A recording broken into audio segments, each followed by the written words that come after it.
wata sabuwa yanzu sabon rikici ya ɓarke tsakanin hukumar DSS da kuma matan Nasiru El-Rufa'i. Idan ba ku manta ba, jiya wani faifan bidiyo ya fito ya karaɗe shafukan sada zumunta, inda aka ji matar tsohon gwamnan Kaduna Nasiru El-Rufa'i tana ƙorafin cewar lallai sun kai masa abinci, amma kuma jami'an hukumar DSS lallai sun hana ya karɓi wannan abinci ya ci. To sai dai hakan lallai ya tada hankalin iyalan Nasiru El-Rufa'i, wanda ta kai ga cewar sun ce lallai za su ɗauki mataki na shari'a a kan waɗannan jami'an tsaro, domin dai ita kotu ba ta hana a kai mishi abinci ba. Don me yasa su kuma an kai abinci za su hana? Sai dai kowa ya san irin abubuwan da suke faruwa a ƙasar nan tamu Najeriya a zahiri. Ko da wani lokaci za ka ga masana doka sun fito sun ce lallai abu kaza ba laifi ba ne a doka, abu kaza kuma laifi ne. To amma abin da zai baka mamaki shine sai ka ga ƙiri-ƙiri an yi amfani da ƙarfin mulki an zalunce ka, kana ji kana gani, babu yadda za ka iya yi, wanda kuma ko da ka je kotu za a dinga maka hanya. Domin dai tsohon gwamnan Kaduna, kun san a lokacin da yake mulki akwai wata magana da ya faɗa, inda ya ce lallai shi ko ranar lahira ya san abin da zai gaya ma Allah. Kuma a wancan lokaci dalilin da yasa ya fito ya faɗi wannan kalma shine a lokacin yana ta rushe gidajen mutane, sannan kuma yana ta rushe kasuwanni, sannan yana kashe 'yan shi'a, sannan a wannan lokaci yana ƙwace filayen mutane, inda ya ji surutun jama'a ya riga ya yawa, ana cewa lallai wannan zalunci ne. To amma kuma shine ya fito ya faɗi waccan kalma. To sai dai gashi yanzu tun anan duniya kafin mu je gun Allah, to ga fa abin da ya faru da shi. Wannan jami'an tsaro ne suka kama shi, wanda tun watan azumi ake mishi tambayoyi wajen kimanin watanni 3 kenan, amma kuma ya kasa ba da amsa daidai, wanda sanadiyar haka kuna gani har ta ja aka kai shi gidan yari aka kulle shi, wanda kuma yanzu lallai aka ƙara dawowa da shi hannun jami'an tsaro. Duk da dai matarsa ta ce lallai kullum sukan je su kai mishi abinci, to amma wannan karan ne jami'an hukumar DSS suke so su amfani da ƙarfin iko lallai su kashe Nasiru El-Rufa'i. Kwanansa bai ƙare ba, tunda dai kowa san cewar duk wanda aka waye gari aka ce lallai yanzu an yanke kai mishi abinci, to lallai ana sha'awar lallai a kashe shi ne. To kuma haka lallai DSS suke nufi ga Nasiru El-Rufa'i. Duk da dai matar Nasiru El-Rufa'i ta ce ba za su yi ƙasa a gwiwa ba, wannan magana idan sun ƙi bari a bashi abinci za su ɗauke ta su kai kotu. Sai dai kuma daga baya su ma jami'an hukumar DSS lallai an ga wani faifan bidiyo ya fita, inda suka ce wannan zargi da ake musu ƙarya ne, kuma an yi haka ne domin a ɓata musu suna. Kuma ko da wani lokaci abin da zai baka haushi shine a ƙasar nan tamu Najeriya, ƙiri da muzu mutum zai zalunce ka, sannan kuma ka fito ka kokonta ma duniya cewar lallai an zalunce ka, sannan kuma wanda ya maka wannan zaluncin kuma kuru-kuru ya fito ya ƙaryata ka, ya nuna cewar lallai wannan zalunci da kake zargin an maka abin nan ba gaskiya ne ba. Kuma gashi kowa san cewar irin waɗannan abubuwan da wannan hukumar DSS ta yi, to lallai abu ne wanda ya sha faruwa. Kuma abin da zai baka haushi shine sai ka ga su yanzu irin waɗannan jami'an tsaro, zaka ga idan nasu ne yayi laifi sai ka ga kotu ta ba da dama lallai a ɗauki wannan mai laifi a miƙa shi kotu. To amma kuma sai ka ga saboda tsabar son zuciya ba za su ɗauke shi su kai shi kotu ba, haka za su dinga wasa da hankalin kotu kuma da sauran jama'a. Domin idan ba ku manta ba, a kwanakin baya lalle haka ta faru, inda ake zargin wani jami'in hukumar DSS da sace wata yarinya a jihar Jigawa, wanda ake zargin cewa lalle wannan yarinya har ya mata fyaɗe ta haihu. To kuma a wannan lokaci lalle kotu ta bada umarnin cewa lalle wannan bawan Allah da ake zargin yima wannan yarinya fyaɗe lalle a kai shi kotu domin a hukunta shi. To amma har yau wannan magana kenan ba a kai shi kotu aka hukunta shi ba. Amma aka kaddara kamar yadda nake faɗa, idan da a ce ni talaka ne irin wannan aika idan jami'an hukumar DSS suka samu nasarar cafke ni, to wani lokaci za ga tun a gaban iyayena za su fara dukana suna ja na a ƙasa, haka za ga an ɗauke ni an watsa a mota babu daraja yadda ka san shara, sannan haka za a tafi da ni a kai ni ofishin hukumar DSS a rufe. Sannan a gurin DSS nan ba za a barka kai wanka ba, ba za a barka kai wanki ba, sannan kuma za ka ga dukan safa daban, dukan rana daban, dukan dare daban, kai wani lokaci ma idan ka rage wajen hukumar DSS din nan idan aka dawo da kai gidanku za a ga gaba ɗaya duk ka bushe kamar lawashi, za a ga duk ka kare kamar kuɗin guzuri, haka za a dawo da kai wanda duk wanda ya ganka a wannan lokaci sai ya tausaya maka. Kuma ga misali guda wanda mutane za su yarda da shi shine idan ba ku manta ba cikin wannan mulki na Bola Ahmed Tinubu akwai lokacin da yunwa ta addabi mutanen ƙasar nan, rashin tsaro ya addabi mutanen ƙasar nan, rashin wutan nefa ya addabi mutanen ƙasar nan, rashin ruwa ya addabi mutanen ƙasar nan, rashin titina ya addabi mutanen ƙasar nan, sannan yan bindiga suka hana jama'a su je su karatu a makarantu. Dalilin haka yasa a wannan lokaci matasa ran su ya ɓaci suka fito suka fara zanga-zanga a ƙasar nan tamu Najeriya, inda suka kira ga shugaban ƙasar Najeriya Bola Ahmed Tinubu ya samu musu tsaro. Amma kuma a wannan lokacin da aka ta zanga-zangar nan aka tura jami'an tsaro suka ci gaba da kama jama'a suna kashe su, sannan wanda kwanan su bai kare ba aka kama su aka tafi da su Abuja ofishin DSS aka tsare su a wannan lokaci sai da suka yi wata 3 a tsare. Wayannan mutane sun sha wahala a lokacin nan da aka kawo su gaban kotu, wani da ya miƙe tsaye ma yi magana a gaban kotu ba zai iya ba. A wannan lokaci alƙali ce lalle ya ba da dama a kai su asibiti domin a je a bincike lafiyar su a ga shin menene yake damun su, shin suna da ciwo ne ko a'a menene matsalan. To amma kuma a ƙarshe baccin an kai su wajen likitoci sai suka auna su suka ce lalle wayannan matasan da aka kama lalle an ba su babu ci babu sha, lalle yunwa ta kama su matuka. To ana ganin shi kanshi yanzu Nasir El-Rufai ana ganin cewa lalle irin waccan azabtarwar da aka yi ma irin wayancan matasa lalle iyalansa suna zargin shi ma yanzu ana so a yi mishi irin wannan azabtarwar ne. To ka duba ka gane cewa lalle ita wannan duniyar ba ta da garanti, kai dai kullun gurin da ake Allah ya sa mu gama lafiya. Domin a ce mutumin da ya gwamna a ce wai yanzu bai da alfarma a ƙasar nan cewa dan ana zargin shi dan wani kuskure kaɗan, amma a ce an mushi wannan mummunan rikon wanda kuma har shi ma yanzu irin abubuwan da ake gana ma talakawa shi ma ce za a gana masa. To lalle kai ka san wannan rayuwa ba ta da garanti, kuma ko da lokaci kamar yadda mutanen mu suke faɗa shine duk wanda ya shiga motar kwaɗayi zai taushe tashar wulakanci. To wannan magana gaskiya ne. Ya za ga mutanen mu Allah suke da zama da zaran Allah ya ba su kuɗi kaga sun fito su nemi takara na siyasa. Gashi za ga duk wanda ya zo ya mulkin nan gwamna ko shugaban ƙasa ko wani dan majalisa a ƙarshe idan ya sauka lalle sai an wulakanta shi, tunda kowa yana gani yadda hukumar EFCC take kama manyan ƙasar nan take kai su gidajen yari, wasu a kulle su. Tunda kwanakin baya yanzu irin su Nasir El-Rufai ne akwai wani wanda ake zargi cewa lalle shi ma ci kuɗin ƙasa, amma aka ce kotun Najeriya ta yanke mishi hukuncin shekaru 75 a gidan yari. Ka duba ka gani yau ko mutum na kashe ni na tabbatar babu yadda za a ce kotu za ta yanke ba hukuncin shekaru 75, sai da ce ɗaurin rai da rai ko kuma hukuncin kisa ta hanyar rataya. Kai wasu ma ga sun da dama zaka ga ma sun yi laifin da ya kamata a ce lalle an yanke musu hukuncin kisa ko ɗaurin rai da rai, amma kuma ga sanan ana ta shari'a ba a yanke musu hukunci ba, wanda kuma kullum ana jika ka dawo. Wasu ma a ƙarshe in aka bata dogon lokaci ana shari'a sai kaga gwamnatin Najeriya ta yi musu afwa. Domin idan ba ku manta ba a kwanakin ba akwai wanda ake zarga da manyan laifuka irin haka, amma kuma gwamnatin shugaban ƙasar Najeriya Bola Ahmed Tinubu a wannan lokaci ta ce ta yafe musu, wanda a cikin hada wata matar aure wadda ake zargi cewa lalle ta kashe mijinta wadda ake kiranta da Maryam Sanda, wanda a wannan lokaci har ita aka yafe mawa. Amma kuma da dama a wannan lokaci mutane suka fito suka fara cece-kuce a kafafen sada zumunta, inda ake ganin cewa lalle hakan da aka yi su wa'inda aka zalunta to lalle ba a yi musu adalci ba idan aka ce gwamnati ta yafe mu inda mutane, wanda kuma kowa san cewa lalle kowace gwamnati ta duniya in ta zo lalle sai ka samu tema wasu afuwa kuma sai ka samu ta kama su. Idan ba ku manta ba Hamza Al-Mustapha lallai tsohon mataimakin shugaban ƙasar Najeriya ne tun shekara 14 suka wuce a wannan lokaci aka kai shi gidan yari aka garkame shi, inda aka ce ana zargin cewa lallai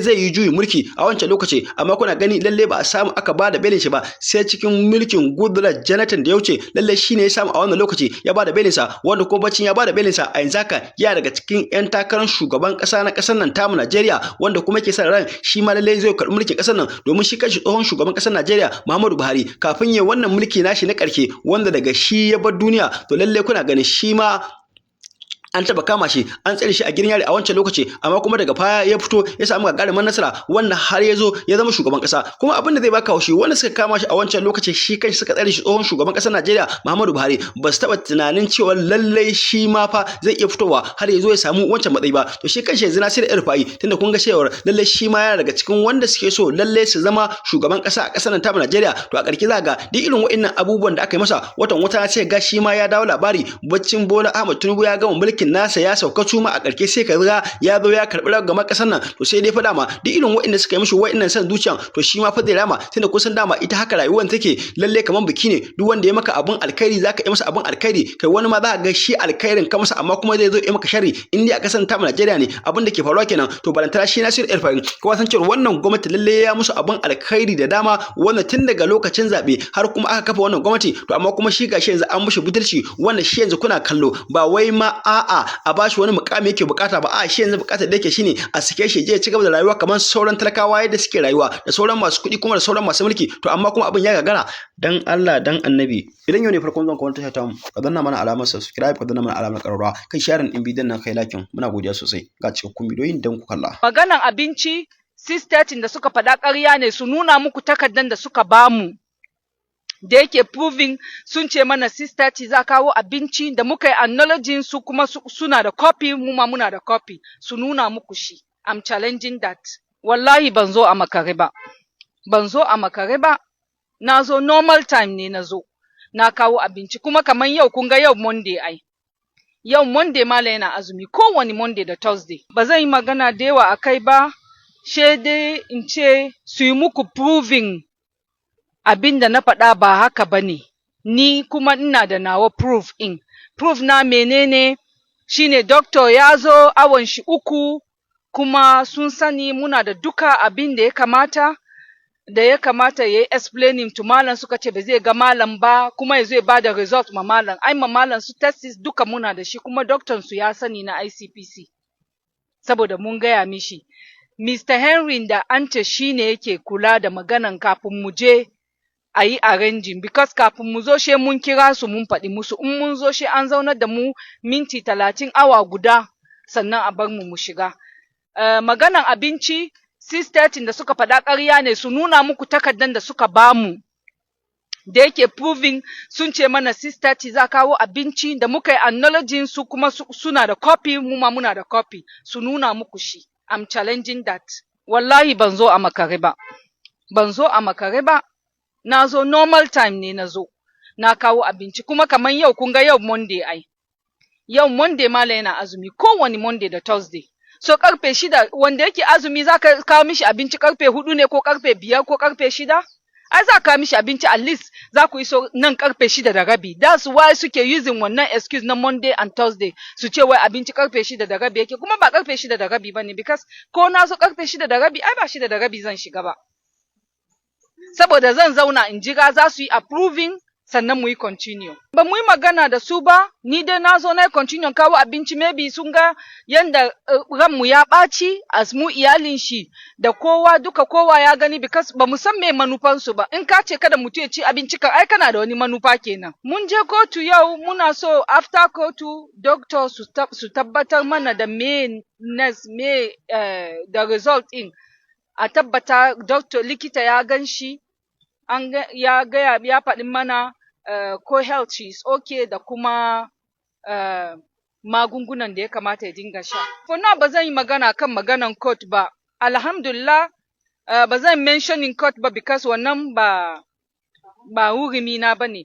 But duk abin da ya shafi right ɗina shi nake claiming kawai. Bana shiga wani abin da ya shafi shine hurumi na shi nake so kawai tsaya kai. No, bail, ai mun ji daɗi automatically in an ba malam bail, ai farin cikin mu ne. Farin ciki muke an ba malam bail. Trial in Kaduna, the court is here. Okay. Or why are we saying that it has to be a government staff of level 17? Yes, okay. With a house in Asokoro or Maitama, who will come out and do that? Tell me. Which civil servants has 100 million? What are we trying to do? Are we trying to make people to come out so that they can be targeted too? Please. Doctor was coming and I asked the question, did you go and tell Malam that the doctor is here? And he said, I don't want to see him. They didn't answer me that. I asked Malam. Malam said nobody told him. So I said, even if Malam said he didn't know the doctor is here, you took him to the hospital. You sat down when the tests were run. You agreed with us that the doctors will come and interpret the results to him. So what are you talking about saying that we need to write another letter? Mind you, from day one, the judge, Justice Aikawa in Kaduna, has given an order, a court order, saying that Malam should have unfettered access to his lawyers and to his medical, to his doctors, to his personal physicians. That has been denied.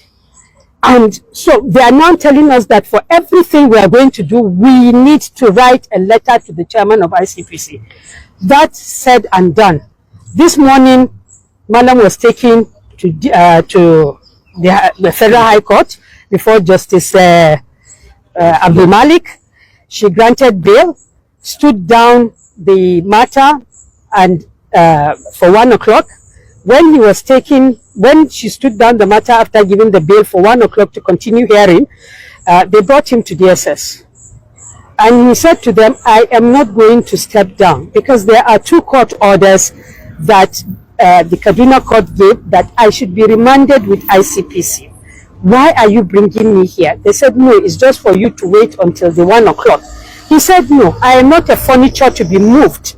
You should have told me that. You just don't tell me, carry me anywhere and just expected me to accept whatever it is that you...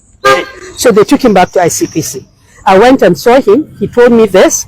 Then we went back for the trial. The plaintiff, the accusers, the government now asked for the matter to be adjourned. They should be given time.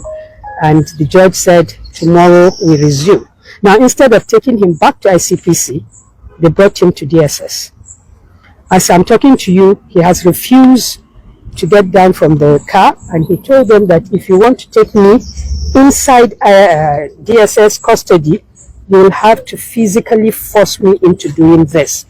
Because you had an agreement when Judge Abdul Malik said I should go to DSS in the first instance.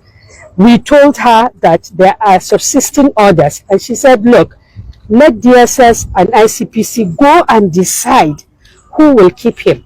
And you people decided they were keeping me with ICPC. What has changed?